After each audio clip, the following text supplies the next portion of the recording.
রুশ হামলায় কোণঠাসা ইউক্রেন আবারও উঠে দাঁড়াতে শুরু করেছে। রুশ শক্তিকে রুখতে আবারও উঠে পড়ে লেগেছে জেলেনস্কি বাহিনী। এতদিন নিজেদের শহর বাঁচাতে সর্বোচ্চ প্রতিরোধ করা হলেও এবার রুশ সীমানায় প্রবেশ করে বিভিন্ন শহরে হামলা চালানো শুরু করেছে জেলেনস্কি বাহিনী। শুধু তাই নয়, রুশ বিমান প্রতিরক্ষা ব্যবস্থাও ধ্বংস করে দেওয়ার দাবি করেছে কিয়েভ।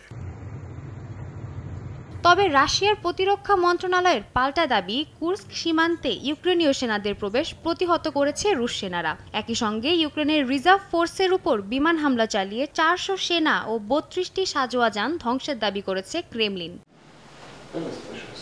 রাশিয়ার অভ্যন্তরে ইউক্রেনীয় সেনাদের তাণ্ডবের ঘটনায় নড়ে চড়ে বসেছে রুশ প্রশাসন। ইউক্রেনের এ ধরনের হামলাকে উস্কানিমূলক ও সন্ত্রাসী কর্মকাণ্ড হিসেবে অভিহিত করেছে রুশ প্রেসিডেন্ট ভ্লাদিমির পুতিন। নিজেদের সুরক্ষায় রিজার্ভ ফোর্সের সেনা মোতায়েনও শুরু করেছে বিশ্বের অন্যতম শক্তিশালী পারমাণবিক অস্ত্রধারী দেশটি। সাদিয়া তাসনিম, সময় সংবাদ।